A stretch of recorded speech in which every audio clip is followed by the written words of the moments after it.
네, 하나님 말씀 출애굽기 3장 말씀입니다.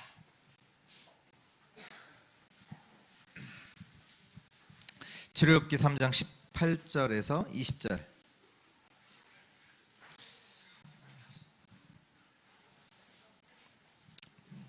출애굽기 3장 18절에서 20절. 우리 세 절 같이 읽겠습니다. 그들이 내 말을 들으리니 너는 그들의 장로들과 함께 애굽 왕에게 이르기를 히브리 사람이 하나님 여호와께서 우리에게 임하셨은즉 우리가 우리 하나님 여호와께 제사를 드리려 하오니 사흘길쯤 광야로 가도록 허락하소서 하라. 내가 너니 강한 손으로 치기 전에는 애굽 왕이 너에게 가도록 허락하지 아니하다가 내가 내 손을 들어 애굽 중에 여러 가지 이적으로 그 나라를 친 후에야 그가 너희를 보내리라. 아멘.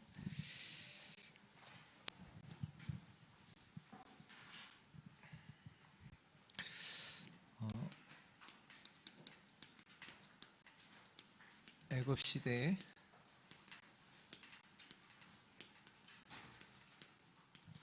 비대면 전도입니다.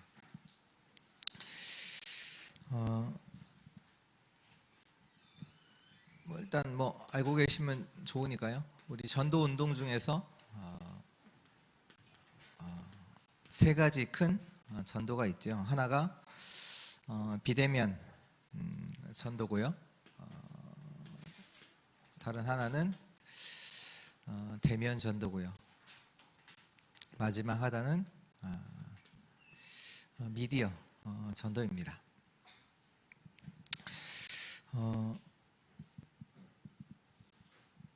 이 대면 전도는 잘 아시는 그 20가지 전략, 다락방, 팀 사역, 미션홈, 그걸 아시면 되고요. 그 미디어 전도는 유튜브 그런 건 아니고 포함되지만 그 바울이 했던 이제 서신 이제 보내서 전도 운동을 했죠. 근데 그것보다 더 중요한 게 있어요. 그게 뭐냐면 저와 여러분들이 미디어 돼야 돼요. 다시 말해서 70인 제자로 저와 여러분들이 서야 돼요. 우리가 누굽니까? 그리스도의 대사요, 그리스도의 편지잖아요. 우리가 이 미디어 전도의 전도 전략 중에 가장 중요한 전략이 미디어 전도의 우리가 70인 제자. 근데 오늘 이제 비대면 전도인데요. 왜 비대면 전도냐 하면 그 이유가 이거 아니면 237 안 되기 때문이에요. 우리가 237 나라 다닐 수 있습니까? 못 다니잖아요. 그러니까 비대면이어야 돼. 근데 이 비대면이어야만 앞으로 살아남아요. 지금도 이제 산업도 이렇게 보면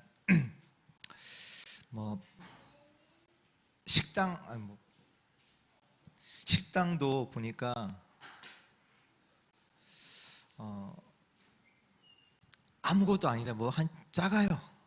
작은데 매출이 월 1억 이렇게 찍어요. 작아요. 한 10평뿐이 안 되는데 이제 비대면으로. 근데 앞으로 이제 지금도 이제 산업이 다 비대면으로 간다는 증거가 미국에서도 보면 큰 이제 백화점들이 문을 계속 닫거든요. 왜냐면 다 온라인으로다가 다 이제 넘어가니까. 비대면이어야만 앞으로 살아남고요. 근데 이것이요 새로 나온 것이 아니라 원래 있었던 거예요. 원래 있었던 거고, 있었다는 얘기는 결국 이것은 이제 미래까지도 미래는 이제 더 확실해진다는 얘기인데요. 좀 이 부분에 대해서 잠깐 우리 보면요. 먼저 요셉을 통해서 어떤 비대면 전도가 되어졌냐면 요셉이 노예로 갔잖아요.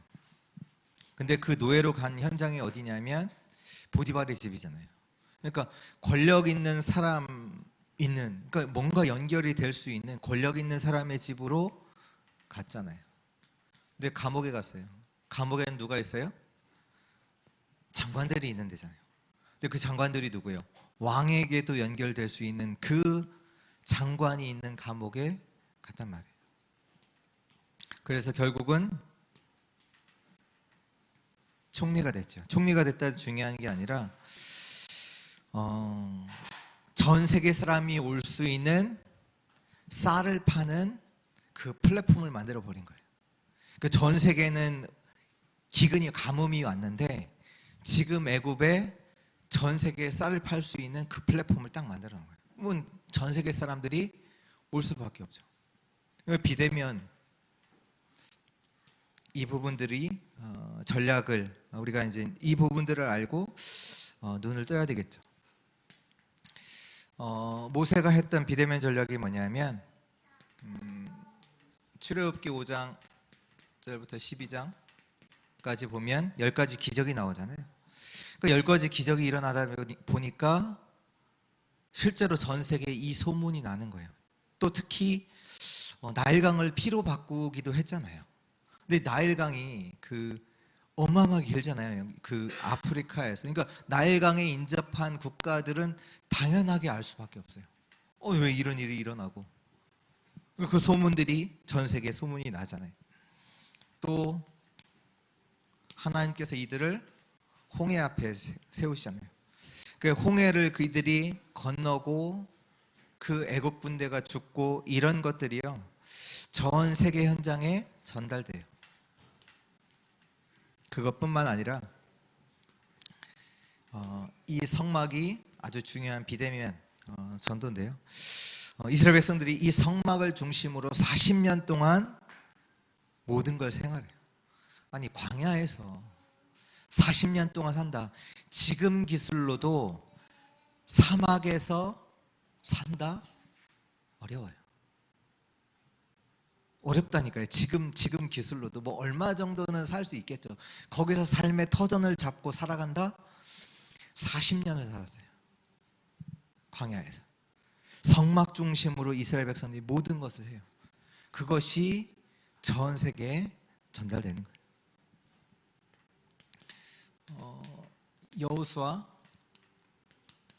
갈렙, 라합 이를 통해서 어떤 일들이 일어났나요? 여호수아 3장에 요단을 건너죠. 여호수아 6장에 여리고성을 무너뜨리고요. 또 여호수아서 10장에 전무후무한 응답을 받습니다. 이 자체가요 다 세계화예요. 전에 있던 교회에서 이 교회 안에 이제 지역 아동센터라는 게 있었어요. 있어서 한 아이가 왔어요. 한 아이가 왔는데, 그러니까 그 아동센터 안을 못 들어와요. 들어오질 못해. 이제 문고리를 잡고 들어오라고 하는데도 이제 여기 이제 다니려고 들어오라고 하는데 못 들어와. 근데 보니까 그 아이가 이제 엄마가 베트남인 아이였어요. 아빠는 이제 한국 분이고 나이 차이는 뭐 한 20살 차이 나고. 근데 이제 아버지가 이제 어느 날 이제 문제가 오니까 정신 문제가 와서 아무것도 못해요. 병원에 그냥 있어야 돼요. 그러고 이 어머니는 이제 힘들다 보니까 자기가 일해야 되고 막 이러다 보니까 힘드니까 늘 생각이 뭐냐, 이 아이 내비두고 내가 어떻게 하면 도망갈까. 자기가 고백했어요.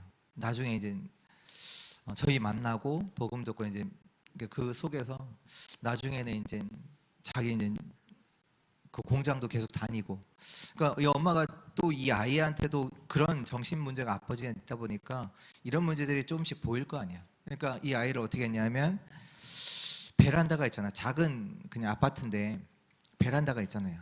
아이가 이상하다 그러면 그거 열고 거기다 가두는 거예요. 그러니까 실제로 나중에 이제 그 집에 가보니까 방에 있는데 이제 방 구석에 이제 그 베트남 사람이 작은 상 차려놓고 거기에 이제 몇 가지 올려놓고 불 하나 켜놓고 그게 있는 거예요. 방 끝 구석에. 근데 실제 가보니까 아이를 위한 책이 한 권도 없어요. 아동 도서 있을만 하잖아요. 책들. 아무 책이 없어요. 아이를 위해서. 방 안에 딱 하나 있는데 그거. 그 상에다가 막 올려놓고 불 켜놓고 그거 하나. 아이가 이상하게 행동하면 베란다 문 열고 거기에 넣어놓고 그랬다니까요. 당연히 이제 학교에서도 뭐 공부가 되겠습니까? 근데 그 아이가 여기 우리 그 교회 안에 있는 지화당 센터 오면서 복음 받고 영접하고 이제 그 아이를 두고 이제 계속 뭐 했냐면 이제 오면 이제 뭐 거기서 하는 것들 하고 실제로 오면 미리 오니까 시간이 있으니 그때 이제 그 원장님이 붙잡고 한글 가르치는 거예요.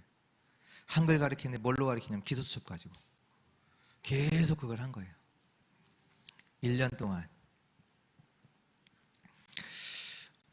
그 아이가 나중에 받아쓰기 90점 맞았어요. 원래 10점 못 맞던 아이가. 근데 이거를 학교가 본 거예요. 여기 보내니까 문제 있던 아이가 한글 원래 10점 맞던 애가 한국 애들보다 점수가 더 잘 나오니 여기 보내면 된다 이렇게 된 거예요. 그래서 아이들이 뭔가 안 된다 거기 보내. 학교에서 이제 전도를 여기 보내라고. 이제 오면 뭐예요? 특히 TCK들 오면 한글 가르치고 복음 전하고. 그 나중에 이제 그 어머니도 이제 또 아이가 변하는 것들 보고 이러면서 다시 또 이제 직장 다니고 아이를 위해서 이제 하기도 하고 이제 그러니까 한 아이만 제대로 이제 살려놓으니까 그것이요 학교가 전도를 해줘요. 학교가 이제 다 가도록. 지금 이제 우리가 지금 이제 토요일마다 이제 237 렘넌트 학교를 하는데요. 그 얘기예요. 진짜 한 아이를 두고 진짜로 살렸다. 그러면 소문 나거든요. 10가지 기적이 전 세계에 소문 났어요. 애굽을 이길 수 있다? 말이 안 되는 거예요. 이스라엘 백성들이 하나님을 믿는다는 저 이스라엘 백성들이 애굽에서 나왔어요. 그 소문 듣고 여리고성이 어느 정도로 떨었어요? 지도자들은 다 도망가잖아요. 그 정도로 소문이 난다니까요. 지금 기도하는 거는 진짜 237 이 렘넌트 모이는 그 시간이 누가 오던 이들이 치유받고 증인으로 서는 그런 중요한 응답이 있는 현장으로 기도하고 있거든요. 많이 온다 적게 온다 그게 중요한 게 아니라 누가 오던 이 속에서 진짜로 보고 말고 그들이 치유받고 증거 있는 자들로 서는 거. 그리고 또 기도하는 건 이제 한글 교실이 있거든요. 그래 여기만 보내면 한글이 돼. 사람들이 237에서 온 사람들이 한글 때문에 막 지금 전에도 만났던 다민족들 듣는 얘기가 딴 거 없어요. 그 외국인 근로자로 오잖아요. 6분이 못 들어요. 일 하는데 한국 사람도 말 이렇게 설명해 줘야 그렇구나 이런데 뭐야 하면서 욕하면서 왜 이것도 못해 늘 그것만 듣는 거야. 그것만 일 하는데 그렇잖아요. 처음에 잘 어려울 거 아니에요. 한국 사람도 그런데 또 힘든 일 시키면서 이거 해라 저거 하라 욕하지 못하면 또 혼나지 잘해도 욕먹지 그러니까 늘 그런 얘기만 듣잖아요. 그래서 저는 이제 만났던 다민족은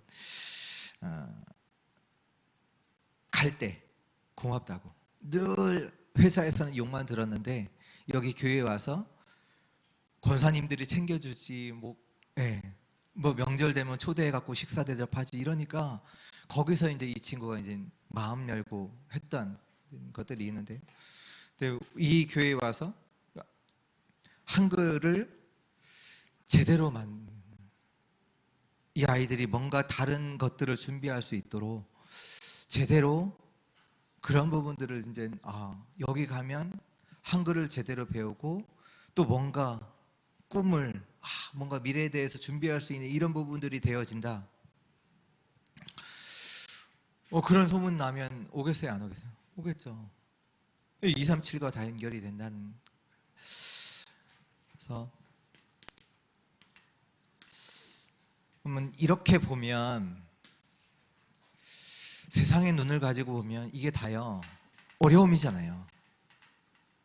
어려움이잖아요. 노예 감옥 이 된 것들, 뭐 요단을 건너야 되고 여리고를 무너뜨려야 돼요. 어려움이잖아요. 그 어려움이 비대면의 시작이요, 비대면의 절대 조건이요, 비대면을 두고 갱신할 거예요. 우리에게 어려움, 그게요, 그게 비대면과 맞다니까요. 그렇게 아셔야 돼요. 그 어려움, 뭐 우리에게 오는 혼란, 갈등, 그게 아니라 그게 비대면을 두고 진짜로 시작할 수 있는 거라니까. 아셔야 돼요. 그래서 진짜로 아는 자들은요, 위기, 고난으로 보지 않아요. 어려움을 보지 않아요. 그것 때문에 보잖아요. 아주 무너져 있는 아이, 아니 학교는 힘들어갖고 우리한테 보낸 거라니까. 근데 그 아이가 치유받으니까 전도 비대면 전도가 계속 일어난다니. 그 아이 증거가 있으니까, 아 거기 가면 돼, 거기 보내. 나중에 교장 선생님도 알아갖고, 나중에 교장 선생님도 와갖고 같이 캠프했다니까요. 교장 선생님도 와서 거기 보내, 이렇게 된다니까. 다른 데는 안 되는데, 안 되는 사람이 여기 와서 답을 얻었다. 야 거기 가면 돼, 거기 가면 희망이 있어, 거기 가면 너 뭔가 중요한 답을 얻게 돼. 이렇게 되면 되는 거잖아요. 그러니까 그런 중요한 플랫폼이 어떻게 보면 시스템으로 우리 교회가 응답받고, 또 이것을 우리가 어떻게 준비해야 되느냐. 237 기도하는 자는 이 비대면 전도를 할 수 있게 돼요. 왜? 이것은요, 237이라는 것은 보좌의 축복 아니면 안 되거든요. 보좌의 축복 속에서 일하는 거잖아요. 보좌의 축복이 임하니 시공간 초월로 237의 빛이 일어나는 거잖아요. 그러니까 우리 저와 여러분들이 뭐 안 되는 상황이 아니다, 이것이 아니라 정말로 기도하는, 24 기도하는 그 기도 속에서 비대면 전도의 주역으로 서시기를 예수 그리스도의 이름으로 축복합니다. 우리 같이 한번 기도합니다. 오늘 주의 날, 오늘 임한 나의 이 축복은 반드시 시공간을 초월해 237의 빛으로 현장에 전달됩니다. 오늘 나를 살리는 것이, 완전 그리스도로 답을 내는 것이 비대면 전도의 또 시작입니다. 오늘 예배를 통하여 나를 살리고, 또 이 축복이 우리 가문과 우리 현장에 전달될 수 있도록 이 예배에 온전히 집중하고, 정말 하나님 주시는 말씀을 언약으로 붙잡고 이번 한 주 기도 속에서 증인의 그 여정, 삶을 살아가게 하옵소서. 우리 같이 한번 오늘 예배를 두고, 우리 자신을 두고, 우리 현장을 두고 같이 기도합니다.